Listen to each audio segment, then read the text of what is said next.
This is Amy Poehler. My new movie, Disney and Pixar's Inside Out 2, is coming to theaters June 14th, and it's making me feel joy and sadness and anger, definitely some disgust, and I think a little fear.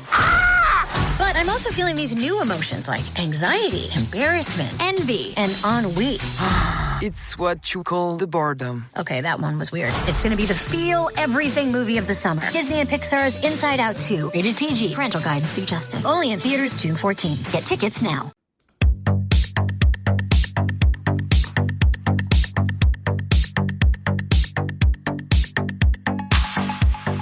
Welcome to the RuPaul's Drag Race Recap Show for Season 4, Episode 1, titled RuPocalypse Now. My name's Joe Betance, and I am joined, as always, by one loquacious co-host. First from the podcast pod is my co-pilot. Please say... Bonjour, ladies. To Taylor, the Latte Boy. Hello, Taylor, the Latte Boy. Joseph. Bonjour, lady. Bonjour, lady. How are you? It's been okay. I can't believe we're up to 4 seasons of this hit show called RuPaul's Drag Race. And it's just me and you. Amazing. Well, last season you sat out because you were mad, so we had Adam Salandra.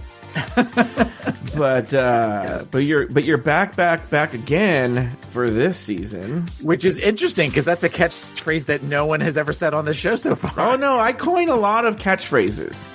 People don't know that. Yeah, you actually are the writer. You're the secret writer that's slipping notes to the girls. Yep, I'm the one. Yeah, just like I don't want to spoil any of the catchphrases, right? Okay. But I just, happy Hunger Games, bitches. That's all I have to say. Yeah. Anyway, Taylor the Latte Boy, here we are doing Season 4 of RuPaul's Drag Race. A show, who thought it would last 4 seasons? But here we are in we're approaching the fall. We are in September of 2021. And, how are you? I guess, especially if you live in Florida, and I saw a startling statistic about Florida. How is it? How is life treating you out there?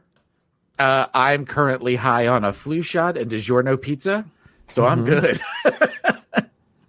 In terms of frozen pizzas, are you picky about your frozen pizzas? Yes and no. We've always been kind of a DiGiorno family. Yeah, sure. Because it's not delivery, it's DiGiorno. Yeah. But they have a croissant pizza right now that's pretty good. So it's a pizza, but instead of pizza crust, it's croissant. Because the only thing that pizza needs is more buttery dough. And we've had that one a couple of times, and that's pretty good. We've never been a big Red Baron fan. Like, that's not a pizza that we ever get. When I was little, Mama Celeste, that was a big deal if we got Mama Celeste. And I had one recently. Like, I was like, they're literally like $1.99 for one. Yeah. There's a reason they're only $1.99 because they're horrible. They're horrible. I've never had them. Yeah. But you know what's so funny is, I'll be honest with you, and I don't know what it is about the frozen pizza. Okay. If someone makes, it's one of those things that if someone makes it and it's sitting in front of me and I'm hungry, I'm like, that's not half bad. But unlike regular pizza, I will never eat day-old frozen pizza. Why is that? No, but why is that? Tell me why, Taylor. I know you solve mysteries. Tell me why that is. Well, I think because eating it that it's frozen, which means it's just chemicals. It's really, it's a frozen meal that you wouldn't necessarily be good heated up. Whereas I think that if you get pizza from a pizza place, it is actually made with fresh ingredients, particularly if it's like a local pizza place, which we have a couple of those that are really good. And then that heated up, you're not like just heating up chemicals again. Because a lot of that stuff that's like frozen foods or manufactured foods, it's never as good the second time you heat it up. And pizza, I think, is just the same. I think the same rules apply there. But my question to you, I guess what I'm getting at is, what are some of your favorite frozen foods? If you were going to do Taylor's, list of the best 5 frozen foods, what would they be? God, that's a really good question because I don't necessarily eat a lot of frozen food. I mean, frozen pizza. Look at you, Gordon Ramsay here. He doesn't need Mr. Slow Food Taylor. Okay, so things that are my favorite frozen foods. Mm-hmm. Well, okay, so Eggo waffles? Pizzas. I know what my number one is. I'm trying to come up with the other four. Okay. So, I would say my like Stouffer's French bread pizzas. Those are a good, quick meal. Sure. They're never microwaved. You have anything like that. Frozen pizzas, you don't microwave anything. You have to put them in. I feel like, let's see, what else? I feel like sometimes we have like Tyson like chicken nuggets. Mm-hmm. Occasionally we'll do those. Those can be pretty good. So that's 2. You have the DiGiorno pizza. So that's 3. Yeah. You're a big fan of that. Yeah. Oh yeah. No, we would definitely do that. And I'm trying to think of something that would be a 4th thing. We recently had, cause we got an air fryer. So Babalu bought mozzarella sticks. Okay. And we had mozzarella sticks. Oh, wait a minute. No. Okay. I also thought of something else. Sweet potato French fries. Particularly the, what's it? Alyssa, something like that. They're like a Chipotle sweet potato fry. Those are really good. But my number one all-time favorite frozen food, and it's with a tear running down my cheek because they no longer make it anymore, would be Pillsbury raspberry toaster strudels. And did you actually put them in a toaster? Yes, you put them in a toaster, and they came with little packets of sour cream that were in like a little, like almost like a ketchup packet type thing. Yeah, and that you would tear the end off the little tube thing, and then you would inevitably cover the top of it so it just looked like somebody shot a load all over the toaster strudel because it would melt the sour cream. Because it would be scalding molten lava hot inside. But first, you would take the little packet and you would put the packet in your mouth and you would suck on it to get all the extra cream out. And then you would pull the packet out way too fast, therefore slicing the sides of your mouth. Been doing this since I was like 9. And then you eat the toaster strudel and eventually burn either the roof of your mouth or you burn your tongue on it. And it was worth it every time. They still make every flavor but raspberry, which was my favorite. And to this day, they haven't made it in a couple years. And every once in a while, I walk down the frozen food aisle just hoping that they started making them again. Like when they had them on clearance at one point at Publix, and I bought like 8 boxes and like nursed those boxes over several months, which you can do because they're frozen. And they were delicious, and there was not a single solitary healthy thing about them at all. Didn't care. Worth it into my A1C. What are your thoughts on this tater tot? I have no problem with the tater tot. Okay. I'm okay with tater tots. I don't need them to be all sorts of different flavored or like with covered. Are there cheese flavored tater anything. tots? Oh, okay. Well, I mean, like I think there's ones where you like put the different cheeses on them, or you use them like nachos, or you do that kind of thing. I just like a basic tater tot. I'm fine with that, and I put a little bit of Tabasco sauce on them. A little bit. Yeah. I guess the question I'm really getting to is, what is your favorite, like, well, I guess it's a weird oxymoron here, but what is your favorite guilty pleasure meal? Where like, so I guess it's maybe your least favorite. And what I'm saying is the one where you're like, you love it so much, but after you eat it, there's so much guilt that you ate this. A large General Tso chicken from the Chinese place that we go, because the large is vulgar how big it is. And I've gotten to the point now since I've started taking the one new medicine that kind of curbs your appetite. I can't eat it all at one time, but because it is sweet and it is super spicy and it is fried and it is greasy, and inevitably after I eat it, I just kind of sit on the couch and Babalu and I look at each other and we're like, why did we do that to ourselves? Have you and Bob ever had sex on full, like you guys had like a giant, like meat, like a giant, we get stuffed, and then you guys have sex? No, we're two fat pigs. We fall asleep about 20 minutes after we eat anything like that. We've probably had sex like the next morning, but the problem with like Chinese food or like Mexican food or anything like that is you don't necessarily feel all that pretty the next morning. So, you kind of have that weird like greasy hangover sort of feeling. Yeah. That's so let me not rephrase. Fun. Have you ever been like, oh, I can't, I feel gross. And then you wake up and he's blowing you? No. We did. Yes. No, it's fine. I didn't mean to step on your joke. No. Well, you said, but no, I stepped on you. You said we did what? No, Monday morning, which was something we don't ever do, is we had sex before I went to work on Monday morning. Like full on, like he like topped me kind of thing. And you were like in your work clothes, like your name badge and everything. I had my name badge on. I had my bag. Really? So I think part of it is his nephew was asleep in the living room, so it was very much that. Like I think that's kind of what like got his motor revving a little bit, because we had to be very quiet, and I'm not necessarily known for being quiet when being topped. So it went from Were you biting on a pillow? I wasn't biting on a pillow, but there was definitely I was not biting my inside of my lip, but my lips were very pursed. But not in the way I usually am, like where I'm judging him.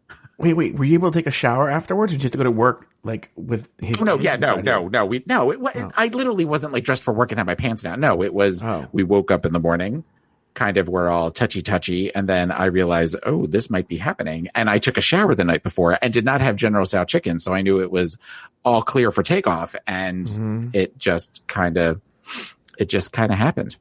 It was awesome.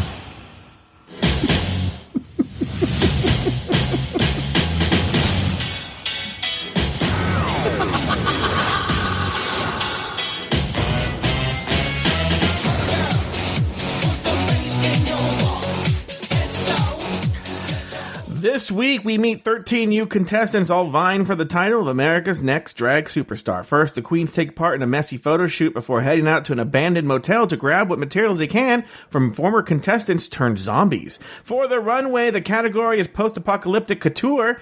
Try saying that twice, La Champion. In the end, Sherry Needles is named the winner of the challenge, while Jiggly Caliente and Elisa Summers are placed in the bottom two. After lip sync battle for their lives, Jiggly is told, "Shantae, you stay," while Elisa Summers is asked to sashay away. Taylor, name 2 things you liked about the episode and 1 thing you did not. Well, this is definitely return to old school Drag Race. I would say it was fun to watch it because it's been so long since I've seen this one that I really didn't remember a whole lot about this. I remembered who was lip sync. I remembered one of the 2 people that was lip syncing. And I was like, there was a couple people that I'm like, oh my God, I forgot this was their season sort of thing. So that was kind of fun just to watch that. Also, we're watching this, as you said, in 2021, not 2012 when this premiered. So, and I know enough about this season now to kind of watch for things and watch how characters are interacting that I wasn't necessarily looking for that at the time. So watching it from this perspective was kind of fun to watch. Well, also you listen to this Race Chaser show, correct? Yes. Yes, and so I was trying to avoid saying that, but yes, I listen to Race Chaser. Why? It's a real show. I know. And this was definitely, it was interesting listening to Willem give some of the background on the season. And so watching it now from that perspective, and also recognizing that some of the iconic moments maybe were a little more manufactured than we were led to believe. But this is early on where you didn't necessarily understand the machine of a reality show, what that actually meant. So, but I guess in that regards, question, it's interesting. My question is, I don't listen to Race Chaser, not out of bitterness. I just don't listen to it. And, but one thing I would say, based on what we've seen in the show so far is I don't know, knowing what I know now about Willem and knowing about just everything, just we're wiser 9 years later, is that, and we see his character already even on this show. How much of it do you think Willem is an unreliable narrator? Like, how much do you trust what he says? Because has there anybody who went on Race Chaser that said, well, you were kind of annoying, Willem, or anything like that, or? They haven't necessarily said that. I just know that at one point on one of the episodes, they have where Willem and Alaska interview Fifi.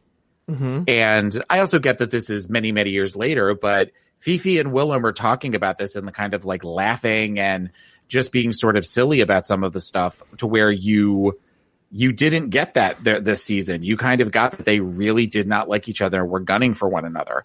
The edit for Willem this episode, without getting too far ahead of things, it's clear from the beginning they were gunning for both Willem and Fifi, but in a different way for the edit. Mm-hmm. I mean, they're really kind of trying to paint both of them as two very distinct villains, I would say. Mm-hmm. But we haven't heard anybody come out and say everything Willem is saying is false. Mm-hmm. So I am taking that as what Willem is saying is accurate on Race Chaser. Okay. And what was another thing you liked about the episode? I said two things. Oh, then what's the thing you didn't like? I completely forgot about Santino Rice. I had just kind of gotten used to the fact that we haven't seen Santino in, at this point, like 8 seasons. And with him sitting there with that stupid top hat on, I just sort of went, oh, you're back. Yeah, okay. And with the weird, we're laughing too hard at everything he says. And we are in prime Michelle Visage, shrill, screaming, laughing at this point. So it's that sort of stuff. It warms the cockles of my heart, but also it's nice to know that we have traveled so far from where we were. How about you? Yeah. What are your two things you like and what thing you do not? Okay. First of all, I forgot this Elisa Summer existed. So did I. Okay. But she is such a cute boy. Oh my God. Mm-hmm. So that's one thing that I like, is we only got one episode of her, but she's a very, very, very cute boy.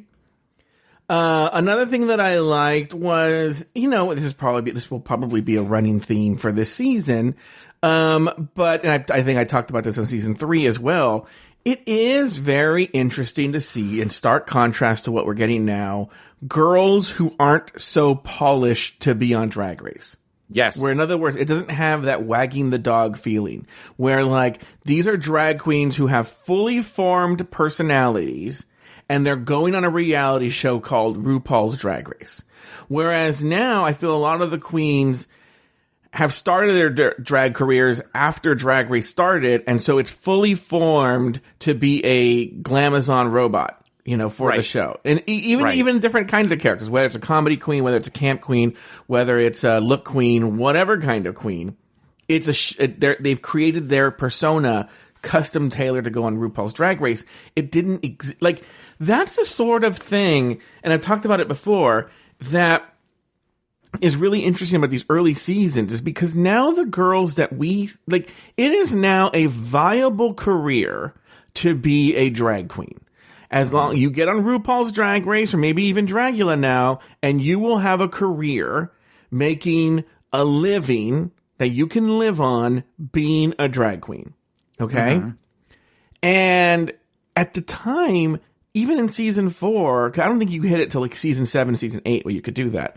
Season 4, these are people who, and I've always thought it was super interesting, before there was ever a RuPaul's Drag Race, they were like, I am a man and it is very looked down upon in my community, but I need to dress like a woman and put on a show. Mm-hmm. Okay? And it is a choice, and there's a certain personality that makes that choice. There's a rawness to it. There's a rawness and it's genuine. Yes. There's an authenticity to it. And I think that's why you have these characters who are such interesting television characters, because they had fully formed personalities before they even walked in that workroom. Like even, and this is the second to last season of no catchphrases. But even next season they have a few, right? But there aren't really catchphrases. That's a note that I brought up when I was taking notes on the episode. Only one of the queens had a catchphrase when she walked in. Who? Milan. Oh, she did. What did she say? Yeah. I don't remember exactly what it was, but I realized that when she came in was the first time, because she was 1, 2, 3, 4. She was the sixth one that I was like, oh, everybody else just kind of walks in and goes, hey, girls. And yeah. Bonjour, ladies. Yeah. So, I like that. And then the thing I didn't like is, this is the first episode that I've noticed where it's the supersized, 90-minute episode, and it didn't need to be. And it feels stretched out. But I did look, the rest, they're not all 90 minutes after this. No. 42. Yeah. But you also figure that, I mean, by season three, it had really started to take off. And what else did Logo have going on at that point? So they're going to milk that for everything they can. Yeah. So, of course, they're going to do the 90-minute show, which is, watching it now on, like, I have it on Apple TV. It took an hour and 2 minutes. Yeah. Versus the 3-hour nightmares that we have now on VH1 for all of these seasons. So I didn't mind that as much. And I feel like the rest of the season is going to go really fast, because we're so used to these 90-minute episodes that 42-minute episodes are going to be nice to watch. I forgot to watch Untucked. Did you happen to watch it for this episode? No, I wasn't sure if I was supposed to. I wasn't sure if that was part of the assignment. Yeah, so I'll check it out. So we'll talk, if there's something worth talking about, we'll talk about it on the next episode. I feel like there are going to be episodes where I think a lot of the Fifi and Willem stuff happens on Untucked in future episodes. So maybe we should start watching it. And then also there's the, this ain't RuPaul's Best Friend race as well. Well, that was this week. Oh, it is? I'm almost positive that was, maybe not. Maybe it is next week. I don't know, but I don't know. Well, we should have watched Untucked this week. I guess so. But if you heard that as clip 0, then you know I put it in post. All right, let's talk about the workroom entrances for each of the queens. The first one to walk into the workroom is Willem, 29 years old, from Los Angeles. Okay, so Willem, obviously one of the most famous drag queens to come out of RuPaul's Drag Race, but also one of the most probably public enemy number one to World of Wonder and RuPaul's Drag Race. Your thoughts seeing Willem in her original premiere here? One of the most famous and most infamous of all of the Drag Race girls. I remember not really liking Willem on her season. I remember not being a fan, and having slowly grown to really like Willem. Listening to Race Chaser, watching some of the YouTube clips from her YouTube shows, and I just remember sort of like watching it and watching the edit, particularly as all of the other girls were coming in, and realizing that she kind of decided she wanted to fuck with the producers for the season and wasn't going to necessarily play along with things. I'm curious what my feelings on her will be throughout the rest of the season, knowing what I know now about her. Similar thoughts could be said for another queen that's coming down the line. But I also thought, talk about somebody who's had a glow up as far as makeup and everything. For as much as they talked about her beard and her 5 o'clock shadow throughout the show, and I never really noticed it before, you can definitely notice it now. Plus, her makeup style is completely different than what it was. Yeah. I like you found Willem very annoying when she on the first season, and it's weird. I have a very complicated relationship with my feelings about Willem. 'Cause I told you I don't want to say met, because I've never had a proper person-to-person conversation with Willem. But I have been to events where Willem's hosting the event or whatnot, and encountered him a few times, 3 or 4 times, right? And I've always been very surprised by how personable and great he is in those intimate situations. It doesn't have the sort of it seems very, I know seems unapproachable on here, but I think, I don't know if this is still the case, but when he used to do the shows, but before Race Chaser, would roller skate around the floor and talk to everybody and make sure everyone was doing okay and was very, very friendly. And so I've seen that. And so I know that side of Willem, but it's still the persona on the show is very obnoxious. Yeah, and so I would agree with you on odd. that. Willem is somebody who I have grown to appreciate over the years because it is very clear that Willem is very smart too, and very, very quick with the wit. I mean, he sometimes goes to the lowest hanging fruit as far as the jokes, but when he will sometimes say something that is really, you don't expect him to say, it can be very, very funny. And I appreciate that. Yeah. All right. Next in the room, we have LaShawn Beyond. She's 21 years old from Fort Lauderdale, Florida. How far is Fort Lauderdale from you? Fort Lauderdale is probably about 3-4 hours. Oh, okay. Okay. Is it south or north or what is it? Southeast. Oh, interesting. Yeah. I'm central west. They're southeast. Oh, interesting. LaShawn Beyond, she walks in the room. Your thoughts? This was really the first time that I realized, even though she's only the second one, that Willem kind of came in a just outfit you would get at the mall. Whereas it felt like we had a definite mix of girls who came in true drag and girls who came in just sort of, I'm a natural woman kind of thing. And I think that this is another example of those. We didn't know to expect that you had to have some designer make an opening entrance outfit at that point, that it was definitely something where you could just kind of come in, as who you are, your authentic drag self. And, that was kind of refreshing, but LaShawn came in I think like a gold bodysuit with black boots and some like really high hair. And I mean, LaShawn's sort of one of those that I know the line, this is not RuPaul's Best Friend race from the old Untucks, but I could never remember LaShawn's name. What's funny is, apart from a few of the moments today, is I couldn't. It's really hard to place LaShawn even now. Like, I'm just like, there's not much, unfortunately, not much from what we've seen so far in the show. Not much to her. So, sorry, LaShawn. Yeah, in fact, what did she wear? What did she wear when she walked in? It was like a gold bodysuit and she had really tall hair that I want to say had like a ring in the top of it. And I feel like she had on she had like black boots.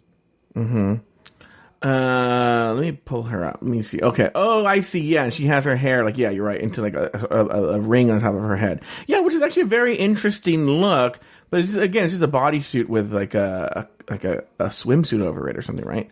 Yeah. Yeah. All right. Next into the workroom, we have Jiggly Caliente, 30 years old from Queens, New York. All right. Well, Jiggly Caliente, very famous drag queen from this show. She just wrapped up her run in All Star 6. Your thoughts on Jiggly Caliente? I loved the dress, the black dress with I think it was cherries on it. And she seemed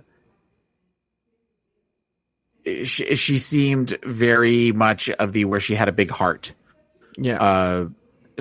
And just seemed very kind of unsure of herself, which I feel like we saw that throughout the season, and for possible reasons that we know now, maybe part of the reason why, but she was enjoyable to watch. But I think that I was never a big fan of hers the first time that I watched, but having watched her on All Stars and watched her be with other queens, like in some of their music videos or being interviewed and things like that, I've really grown to appreciate her more as a performer. So I feel like I'm going to enjoy watching her on season 4 more than I did the first time around.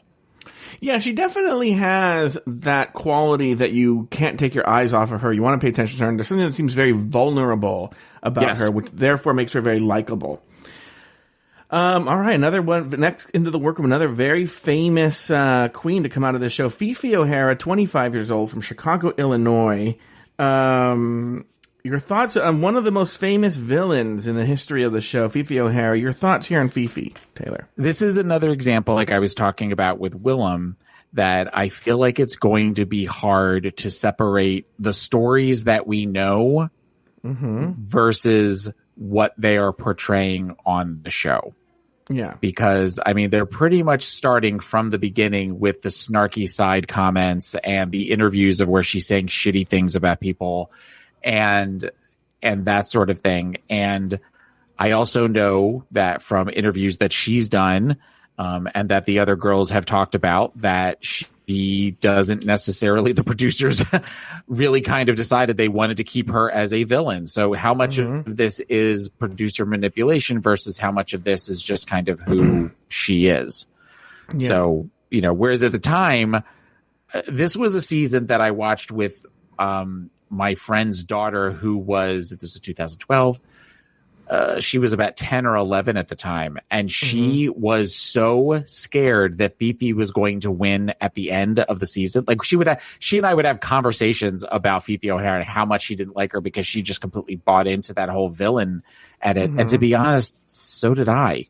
Yeah. So did many of us. You know, I think the truth lies somewhere in the middle.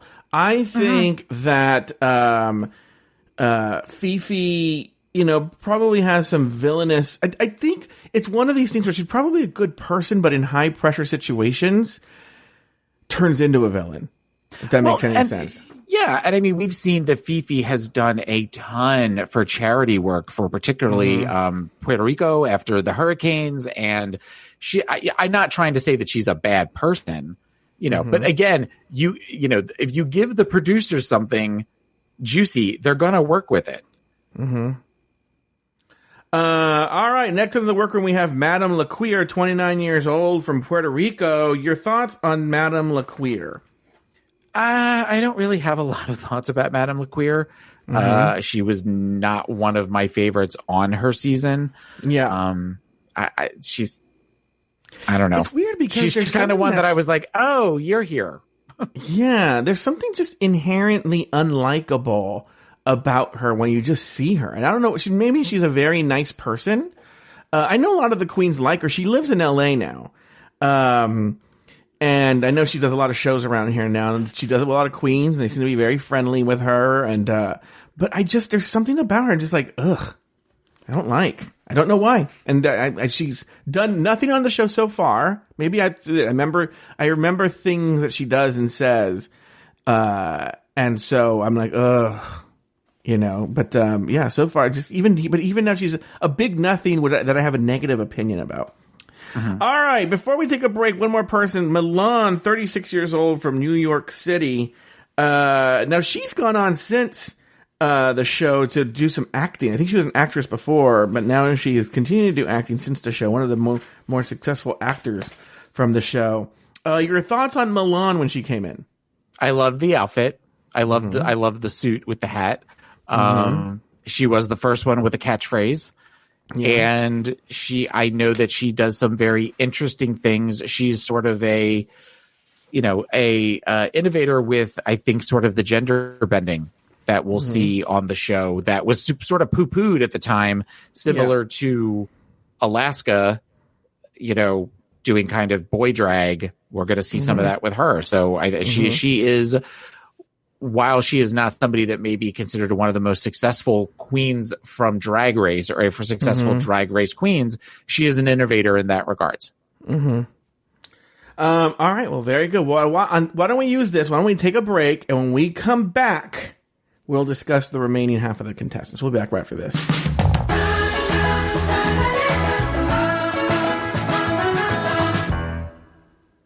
This episode is brought to you by Shopify. Whether you're selling a little or a lot, Shopify helps you do your thing, however you cha-ching. From the launch your online shop stage, all the way to the we just hit 1 million orders stage. No matter what stage you're in, Shopify's there to help you grow. Sign up for a $1 per month trial period at shopify.com/special offer, all lowercase. That's shopify.com/special offer. This episode is supported by FX's Clipped, the scandalous story of the 2014 Clippers owner's racist remarks captured on tape and heard around the world. The series charts the tape's impact on a dysfunctional basketball organization striving to win against their reputation as the most cursed team in the league. Starring Lawrence Fishburne, Jackie Weaver, Cleopatra Coleman, and Ed O'Neill. FX's Clipped, streaming June 4th, only on Hulu.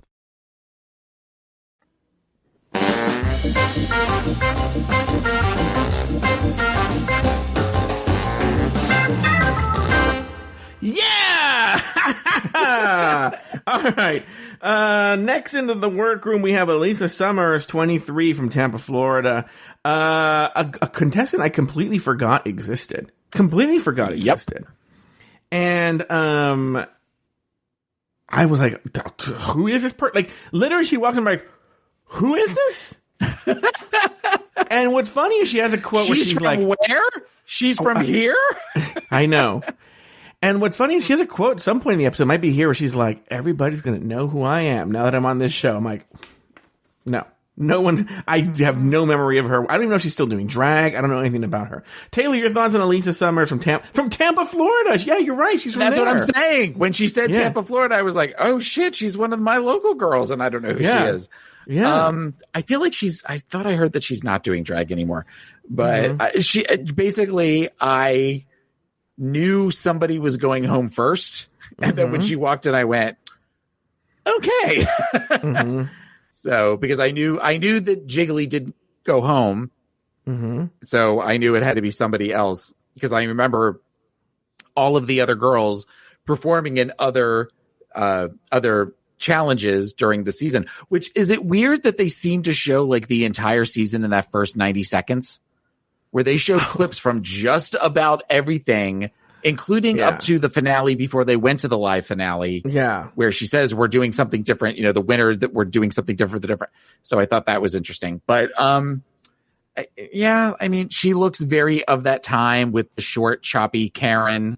Can I speak to your manager haircut with the shocking pink? And I mean, cute as a boy. That's really kind of all I have to say about her. Yeah, there's not much to say about her. All right, next, and this is going to really, I don't like to interview drag queens on this show. I don't like to have them, because I like to be an impartial observer of the show. But, like I said, Taylor, I call balls and strikes.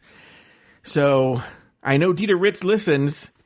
So, I've thought Dita about Ritz, that. Dita Ritz, 25, Chicago, Illinois, came in and said, bonjour, ladies. Taylor, your thoughts on everything Dita Ritz? I loved Dita Ritz during her season.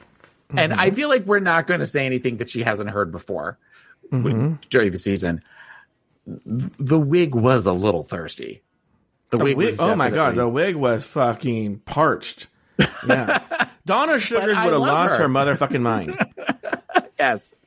Yeah. But I mean, I enjoyed her. She had really good energy walking in. She definitely came in prepared for let's go. Let's hit the ground fucking running. And in that regards, I enjoy that. I appreciate that. And I will say the editors so far are using her as one of the narrators, and she does seem to have a very positive energy. Elisa says her makeup's busted, but I didn't see any. I didn't get that at all. But the wig, girl. Yeah, the wig was not great. And amazing bone structure. She has amazing bone structure and flawless skin. Okay, Taylor, calm down. All right. Next, we have the princess, a reserved extrovert, 32 years old, from Chicago, Illinois. I will say the princess is often one of the butts of our jokes whenever we go to, I feel season 4, a lot of those contestants like Elisa Summer and, Madame LaQueer and the princess are go-to drag queens that people forgot. But the princess, she came in to the workroom. Your thoughts, Taylor? Not a fan. I remember, but why? Again, I remember not necessarily. I have a thing. I'm not a fan of like chest plate tattoos, and particularly as we've talked about on the various seasons of the show, I am all about female illusion. Like I want it to be where I look at somebody and go, "That's a woman," and I guess particularly at that time, you didn't really see a lot of tattoos on women, particularly on like breast plates, or chest plates, whatever. Now you see it a lot more. Now it's a lot more prevalent on women. But back then, so I think that I was always distracted by that. I was distracted by the tattoos. I was distracted by she looked to me like a guy in a dress compared to some of the other queens who looked like women. And it took away from that. And because she is sort of the butt of many of the jokes on the show, but yours is always the princess. Mine is always Nicole Page Brooks. That's who we always kind of go to for that sort of thing. I guess I've also got that in my head, like when we're watching it, that she's been somebody that we've kind of made fun of as a queen that you don't hear of anymore. So I just sort of was like, okay. But don't you think she's kind of a precursor to that sort of androgynous sort of? Yes. And I mean, I get she crawled so that Cameron Michaels could walk kind of thing, where, I mean, it is definitely where you see that more and more, where queens have tattoos or covered in tattoos. Just that I don't remember that necessarily being the thing. Even like the girls, they were real fishy back then. If they had a tattoo, there was something about that I was kind of like, a real girl wouldn't have that, which is a stupid thing to say. And I get that, but we're talking about me from 10 years ago watching the show versus now I'm a little bit more, inclusive and open-minded about things like that. Yeah. That being said, still don't like her. Yeah. Next, 21 years old from Puerto Rico, we have the little midget, Kenya Michaels. I was waiting to see if you would say that. Talk about a natural woman. I mean, she is probably the most feminine looking queen that has ever been on the show, or at the very least in the top couple of them. She's in the top few. I mean, Stacey Lane Matthews could give her a run for her money, and I would say that as well. But I mean, definitely little ball energy. I'll say that. Yeah. Not necessarily the greatest fashion choices, but whatever. I never got the Kenya Michaels business. Like, I didn't. And William seems to be sort of enamored with her in a very peculiar kind of way, but I never got it. All right, next, she comes in and she says, "Morning, bitches," but Chad Michaels, 40, from Los Angeles. Your thoughts? I mean, Chad is a legend. I mean, Chad walked in like Chad was a legend. And that there is where Chad was kind of walking around, like saying hi to everybody and everything. And Chad was the only one that Willem seemed shook about. Or it seemed very kind of like, I hope nobody's doing share because this is the legend right here, and said something along those lines. So that to me was interesting to see that, they all seemed to know who Chad was and seemed kind of, excited that she was going to be on this season. Yeah. Well, I think she lives in San Diego now, but I think she always did, but she primarily performed in LA at the time. And I think she booked a lot of shows. I think she was a big booker. So the drag queens would obviously know her because she booked a lot of shows in Southern California. Next, I mean, this is, these next few is like, it's sort of the most iconic people from the show. Sharon Needles, 29, from Pittsburgh, Pennsylvania, came in and said, I look spooky, but I'm really nice. Sharon Needles, your thoughts here? One of the most iconic queens from the show. Well, I mean, this is one of the most important ones, and somebody who I remember thinking the first time this is something very different than we've seen, even though she kind of came off glamoury, but with the witch hat and the black dress and the very dark makeup, let alone what we would see later on in the episode. It felt very, like, oh, okay, this is interesting. This is going to be something. Plus the name was really kind of, I feel like, one of the first play on words that we've seen, like the Sharon Needles, that we hadn't necessarily seen that yet. I remember an article from Entertainment Weekly where they would talk about who the new queens were going to be for season 4 and them talking about the name Sharon Needles. So, that you already kind of knew that you already heard the name before the season even started, let alone the looks. Now, we do learn she's one of the most important queens. It changes the show in a way that the show's never, I don't even think, been the same since. But we do learn that she's been very problematic since as well. Yes. I know Dita Ritz has said that she frequently used the N-word off camera. There have been some problems with just abusive behavior towards young people, old people, racism, alcohol issues, drug issues. There's a lot of baggage that comes with Sharon Needles. But, but it was very interesting to see a very important queen from the show walking through the door. Speaking of one of the most influential queens on the show, Miss Latrice Royale, 39 years old, walked in and said, "Eat it," and describes herself as large and in charge, chunky yet funky, bold and beautiful. She is Latrice Royale. Taylor, your thoughts? I love Latrice. I loved Latrice from the second she walked into the show. I just remember we hadn't at that point truly seen someone who was that big and owned it the way that she did. Someone who was a large person of color that just kind of walked in and said, "This is who I am." And immediately seemed to be where, as she was hugging people and people seemed genuinely excited to see her. The other queens, I remember like her hugging a lot of the other queens and being, where she was excited to see other people and things like that. And you just immediately, I feel like felt like there was an immediate connection. There was an immediate connection to her that maybe we didn't necessarily see with the other queens. And as just somebody I just feel like with very few exceptions has been really, truly loved. She's one of the most beloved queens of the entire series. Yeah. She has that charisma. She has that uniqueness. She has the nerve and she has the talent, but she's definitely the total package and is great television. And there is something very endearing about her where you want to love her. And people have written think pieces about this, but, very, very important queen from the show. All right, let's move on. Just as the girls are getting to know each other, RuPaul enters the workroom to launch this week's mini challenge. The girls will pose for a totally toxic photo spread while the pit crew sprays the queens with hazardous waste. Many of the queens fall flat in their faces, but in the end, Jiggly Caliente is named the winner of the challenge. Next, RuPaul announces a surprise. The pit crew wheels out Shangela, much to the horror of the other contestants. The pit crew stuffs her back in the box and wheels her out. Before RuPaul leaves, she tells the girls that the next day will be a living nightmare. The next day, the queens in drag meet Ru at an abandoned motel. Ru announces that there are zombies at this motel. Conveniently, many of the zombies are former contestants. The girls will have 3 minutes to wrestle materials away from the drag queen zombies. After the competition, we see the zombies eat Shangela alive. Taylor the Latte Boy, all your thoughts and everything that happened after the workroom entrances all the way to going back to the workroom.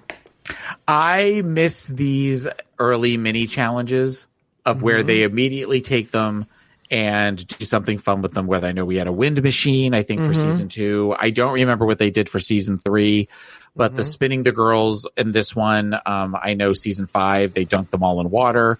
This was a fun, quick way to kind of, get the race going, see what the girls are made of.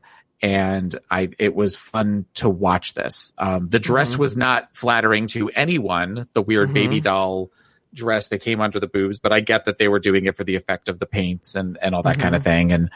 And I feel like it was a little more dangerous than some of the other ones were, but whatever.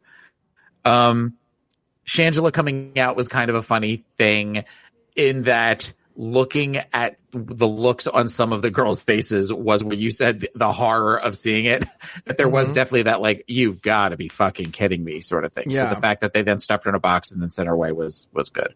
Did you get the sense why Jiggly won? Was there any rhyme or reason why Jiggly won? I was surprised by that because I don't remember necessarily Jiggly's photo being all that interesting. Yeah. I feel like there was somebody else's and I can't remember whose it was. But but that's maybe everybody else's was sort of forgettable, whereas she did the best.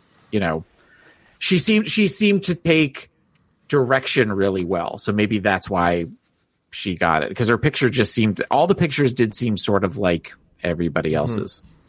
Now, what did you think of this day drag scene where the former contestants came out as zombies? There were actually I looked this time, only a few of them were former contestants. A lot of them were just like extras or something. Yeah. But the former contestants were the one that had the articles of clothing they could steal from. What were your thoughts seeing them? What did you think of this bit? What were your thoughts here? Well, they all look like hookers walking into the hotel. It was, there was not a great day drag from what we've heard is very, very hard to pull off. But I liked the fact that it was a set that was very different from what we're used to. The production value I thought was pretty good, given that this was a relatively low budget show at the time. I thought that it was a fun way to do what they've done in the past with other challenges similar to this. I know they did one with Drape season 2. I feel like I know they did the dumpster diving thing for season 5. This was a fun thing to do, and also kind of you see where they're starting to plant the seeds of almost like a continuity of a Runiverse, as it were, where by bringing back the other girls and having it where you're recognizing at this point that these girls are a part of a larger world by bringing in some of the old queens. All right, let's move on. Back in the workroom, the girls grab more supplies. Kenya twerks and LaShawn makes noise, splits the earth in two, and struggles to pronounce this week's category. On the table visits, the princess made an outfit that doesn't fit the theme. Sharon Needles shares her inspirations. LaShawn Beyond is baffled by the challenge. Finally, Latrice Royale reveals that she spent 18 months in a federal prison. A lot happened in this table visits. Taylor, any big thoughts here? The two thoughts that I had were the princess's ballerina look. I think that if she had stayed with that and just kind of distressed it in some way, that was kind of a cool story for like a ballerina at the end of the world and what a ballerina at the end of the world would look like. I thought that would be really interesting instead of the nautical thing that she came up with for hers. I didn't really get that. The only other note I had for this act was the conversation with Latrice, that while it was definitely very producer manufactured of RuPaul asking a question, so that the only possible answer she could say is when I went to prison and my mother died. I thought that this is part of the reason why I think people love Latrice as much, because I wrote down there was a maturity in the way that she was talking to Ru. It wasn't like some of the other girls where they're looking up to Ru. It felt very peer-to-peer talking. And there was a heart to what Latrice was saying. And I also thought there was a humility in getting on, within the first, episode of the show saying, yeah, I was in prison for 18 months. I did some stupid things. And it cost me the ability to go to my mother's funeral. And it's one of the biggest regrets of my life, to be able to talk about that, but not do it in a mirror moment way. She could have gone the mirror moment route that we've seen other girls go, that we've seen, I think, as you were talking about before. If this conversation happened and Latrice was on a season 13 or 14, it would have been turn on the waterworks, because we know now that that's what Ru beats off to. She uses the tears of drag queens as lube kind of thing. And at this point, this seemed more genuine than I think we would have seen had this happened in a future season. And Latrice benefits, for lack of a better word, from it, because I think it makes us want to root for Latrice even more. Yeah.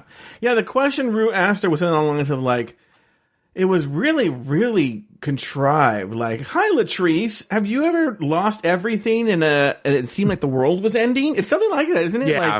Yeah. It was something very, we're going to box you into a corner so that you have to say the word prison. And I feel like Latrice makes a face like, oh, okay, we're doing this now. All right. Yes. That is something where she was like, oh, you want to know? Okay. Yeah. All right. Guess we're doing this. All right. It's elimination day. The girls get ready for the runway. Jiggly shares that she lost her mom. The princess overhauled her outfit. Fifi thinks Sharon's outfit is the weakest. Meanwhile, Lisa Summers just finished probation for a DUI. It seems to be Jiggly as sort of the star of this elimination day. We learn about her. We get her story that she's lost her mom, that she misses her mom, and the mom was ill, and then fled fairly quickly. And that's the story, a part of her story that I didn't remember, actually. So it was interesting to see that. But what are your thoughts? That was the only part that was really interesting to me, that she was able to sort of talk about that. And, as someone who's lost a parent, it is, which I hadn't lost, and my father was still alive when he died, I think 2 years later, but recognizing that we don't have, we're not guaranteed time as we are living in 2021. We know, we are not guaranteed anything. So the fact that she was able to kind of reconcile some of that with her mom towards the end made me happy for Jiggly. Yeah. The only other thought that I had about this particular segment was how excited Sharon was that Elvira was the guest judge. Where that seemed genuinely, that was very similar to Widow Vondu finding out that Shaka Khan was going to be the judge. Who would be your celebrity if they said this person's going to be in the judge? Tina Turner. Really? If they said Tina Turner is the guest, I would immediately start to cry. No, you would not. No, yes, I would. I feel like if I had a chance to meet Tina Turner at this point, I would probably cry. Well, I have never heard it before. When did this become a thing?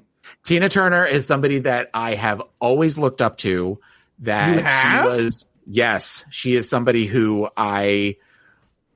she is probably one of my first true gay icons. This is the first I'm ever hearing of this. I don't know, because when was the last time Tina Turner came out with an album? I mean, I don't necessarily talk about her that much. And she also seems like somebody, like the go-to would be like Madonna, but I feel like Madonna is so she so thinks about everything she says before she says it that I wouldn't feel like it would be. I feel like the illusion of a genuine conversation would not work, but I feel like having a conversation with Tina Turner and having it be genuine, like that's always been the go-to answer as far as if you could have dinner with anybody, who would it be? Tina Turner. When Tina Turner dies, I don't know what I'm going to be like when she dies. You really? Yeah. What song is that? The best.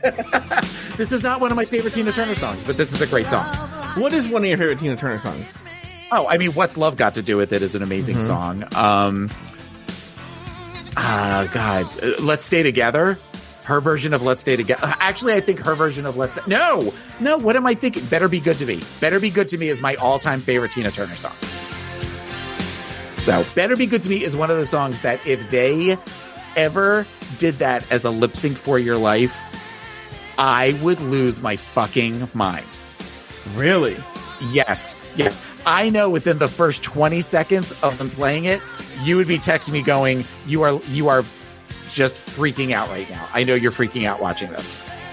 Better Be Good to Me is such a great song, and such a great song to do as a drag song. Oh my God, the fact that they have never done it. Have they ever done a Tina Turner song? They've only done Tina Turner doing a cover of is it Bitches Back or Saturday Night Live's All Right for Fighting or something like that? Saturday Night's All Right for Fighting? Something she did a cover of an Elton. Yeah, it's a Tina Turner of an Elton John song. Well, she did The Bitches Back, because she did that for a album of where a bunch of different artists did Elton John cover songs. Because I have that. They did CD. that. They did that. I can't remember I think was it Celebrity Drag Race or something like that. But I think they struggled. But that doesn't count. I mean, you get RuPaul, a couple of. Yeah. RuPaul's a huge Tina Turner fan, so it's a rights issue. They would do a Tina Turner song every season if RuPaul had a choice. Oh yeah, I'm sure. And at this point, they would never have her on because she's basically retired. Did you watch that documentary on her on HBO? No. I cannot recommend this documentary enough. Okay, don't. All right, now it's time for the looks. This week the category is post-apocalyptic couture. Taylor, do you have the list of people in front of you? I have the list in front of me. I don't have the looks in front of me, but I can send them to you. That's very simple to do. Our producer, Zach, I'm going to send you the little message thing. I hope it works. Our producer, Zach, has posted the looks. Okay. And there you go. Oh, you might need to be added to the... Yeah. I don't need access. And I don't have control over that, so I don't have that to tell you. Okay, well then I can just give my thoughts if you want to describe the looks or not. Okay. All right. And I can tell you what my notes were. That's a good point. And I'll describe the look. Okay. I like that. All right. Who's first down the runway? I don't know. Willem. Oh, Willem. Okay. Willem is wearing a fro and black on top and maybe a whip? I don't know. I'm trying to see here. Like little shorts. Yeah, like little shorts. Yeah. Okay, all I wrote was and that I liked the hair. It was a very different hair than we've seen on Willem. And I liked I liked the effect with the umbrella that didn't have any panels on it. Yeah. It's like Bernadette Peters and what's that movie she did with Andy Kaufman? Heartbeats? Or something? Oh God. Heart beeps, yeah, heart beeps. Heart beeps, yeah. No one has talked about that movie in 40 years. Well, now I'm the first. All right, who's next down the runway? Next down the runway was Fifi O'Hara. Okay, Fifi O'Hara. Oh, okay, she's like red and like a cape. Oh yeah, she had like the mesh fencing for a cape, and yes, these pictures are very tiny. I can really not really make them out. And like, and it's pink. It's not red. It's a lot of like camouflage colors, or a lot of very much like browns and greens. But then there is a hot pink aspect to it. I do remember that. Okay. This possibly was my favorite look of all of them, and I was really, really surprised, as was Fifi, that she was safe. She is part of a group of girls here that I feel like were in another world. They were like an apocalyptic girl group, and she would be one of the singers of the girl group. We're going to talk about some of the other girls down the line, but this was probably my favorite look of the night. All right, very good. All right, who's next down the runway? Next down the runway was LaShawn Beyond. LaShawn Beyond. Okay, she has a globe on her head. Yes, and like a big thing. Yeah, she has a full length gown on that looks like it's made out of tarp, and then she just had junk on junk on junk on junk up on top of her head, and it was a what I refer to as a great mess. Because it was definitely messy, but I really liked the silhouette. I thought the silhouette was really cool, but as far as the execution of it, not super great. All right, very good. Next down the runway, we have who? We have Chad Michaels, and I liked Chad's look, but I thought that Chad would be another member of this girl group that Fifi is a part of. So yeah, she very much browns and greens. Like, that mesh, but this time it's like more like a tail. Right, and it seemed like a lot of bodysuits. It was just sort of a lot of bodysuits with stuff sort of like thrown on top of them. Which, again, we know this is an early season because later seasons they would never be allowed to get away with that. Yeah. All right, next. Next was the princess, who I know came out in like a blue and white nautical thing with orange inner tubes, and it was trying to say some sort of water world, which I've never seen that movie, so... I didn't get the reference. I know what the movie's about, but I didn't get it at all. All right. Next was Kenya Michaels, who came out dressed like a phoenix. Or she came out with some like weird red bird thing, and she had on like sequined diaper sort of thing. It just was not a good look. I wrote down didn't meet the assignment, didn't understand the assignment. And I also thought it was funny that because they were playing Glamazon, and they chose for her to play the part She's So Bloody Tall. They like stopped, everybody stopped talking, and that was the part as she was walking with it when She's So Bloody Tall. So I thought, I wrote that like, oh, that was a funny little, some producer thought that was very humorous to do that for her. So yeah, I didn't quite get the look, and I understand why she was in the bottom three. All right, who's next? Next was Latrice Royale. Yeah. And I don't remember what the look looked like. I feel like it was kind of similar to the netting. But the netting, like there was torn a skirt. And I just wrote it needed polish. It just seemed very sloppy. Yeah, and big knee-high boots, like lace boots. Yeah. Next was Elisa Summers, and I just wrote very boring. The actual when Ru was doing the table visits, the main part of the body, the suit or whatever, I thought, oh, that could look really, really cool. Yeah. But I'm thinking to myself, why can't I remember that? And now I know why, because it was very, very boring. Well, the thing is, and it's funny because she's even behind. Did you even watch season 3? She was still season 1 or 2 thinking that being fishy and a look queen was that everything else could go out the window as long as, like, there are these queens. India Farah was like this too, that they buy this breastplate and they just think the breastplate is like their ticket to the finale. Yeah. And so it was all about the breastplate, and then there was something else she did. Oh, her lip sync. She was living in another season. Yeah. You know, that's a great way to describe her. Yeah, absolutely. The show has evolved. Yeah. Yes, and it evolved. She was maybe one of the first ones that it really evolved past her. Yeah, it evolved past her. Okay, who's next? Next is Milan, and I remember Milan. It was like a pink dress, and she had big hair, but she was the outfit was very distressed looking, and I thought it looked very Halloween to me. Like yeah, costume. It does. Mm-hmm. Yeah. Next is Jiggly Caliente, who came out wearing everything that she could glue to an outfit. I mean, I just wrote iconic. That's not necessarily a good thing. It's just iconic. I mean, this dress was made so that Lala Ree's, bag ball outfit could exist. It's bad. It's just a mess. It's so horrible. It's wonderful. Yeah, you're right. I agree. It comes full circle. Next is Dita Ritz, and Dita came out. I said that she's another one who could be part of that girl group of all of the girls who wore like the netting and the camouflage type outfit and everything like that. And she had the most beautiful shiny black lipstick. That was the thing that really kind of got me as far as her makeup. I thought that really popped. So that was my favorite part of Dita's whole look was the black lipstick. All right, who's next? Next is Madame LaQueer. I do not remember a single thing about her outfit. It's just like a basic, like, something you would see, like maybe Mrs. Kasha Davis wearing. Like, I don't even know why she wasn't in the bottom, because I don't know what was post-apocalyptic about this. It just seemed like a post-apocalyptic going out for a night on Broadway kind of thing, or a night on the town. Like, okay.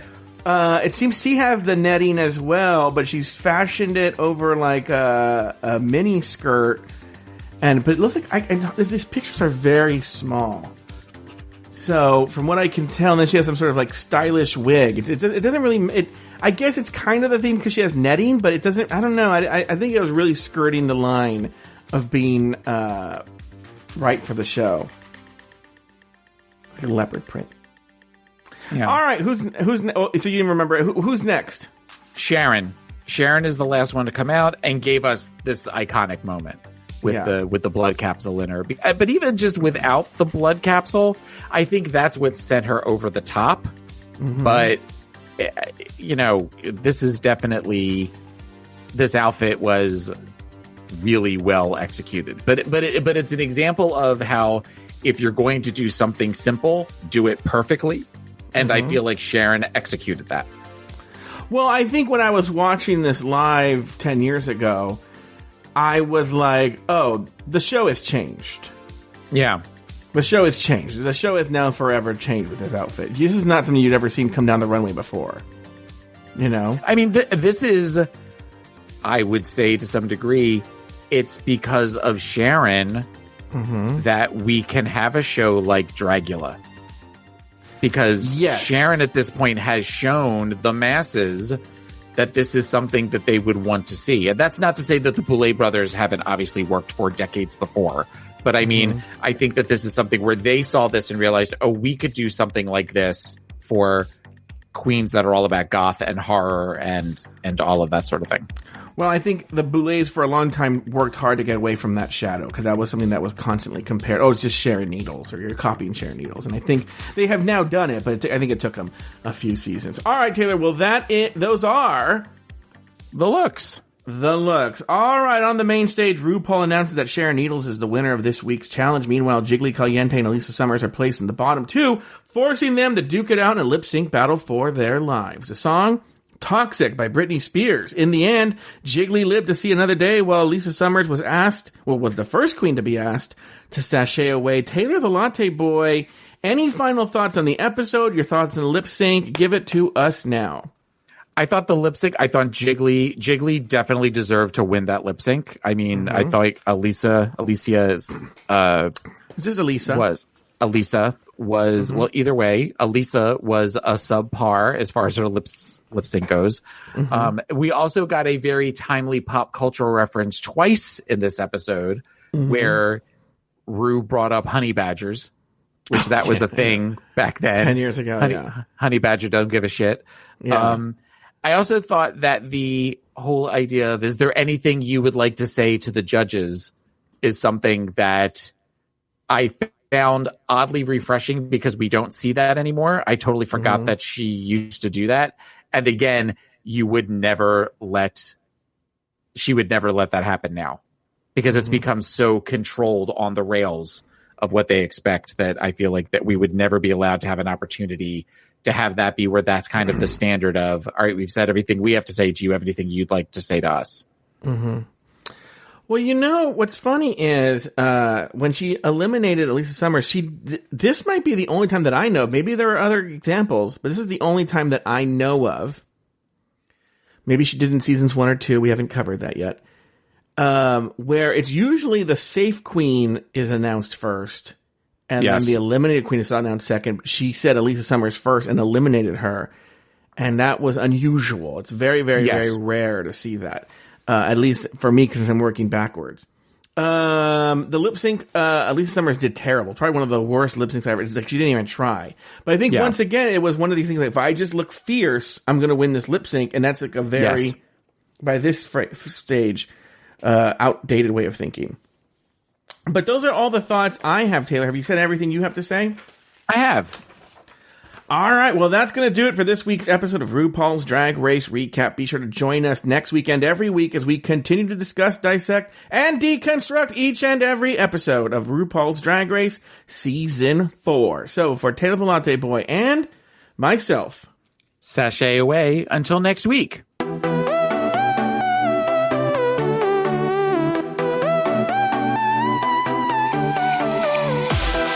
Thank you for listening to RuPaul's Drag Race Recap. Have something to say? Email us at dragracerecap@afterthought.media. You can also leave us a voicemail at speakpipe.com/afterthoughtmedia. Follow us on Twitter at Drag Race Recap. For more access to LGBTQ content, support us over at Patreon at patreon.com/afterthoughtmedia. You can follow Taylor the Latte Boy on Twitter and Instagram at PIMCTaylor. Follow Joe Betance on Twitter and Instagram at Joe Betance. This episode was produced by Zach Birch. Drag Race Recap is an Afterthought Media podcast.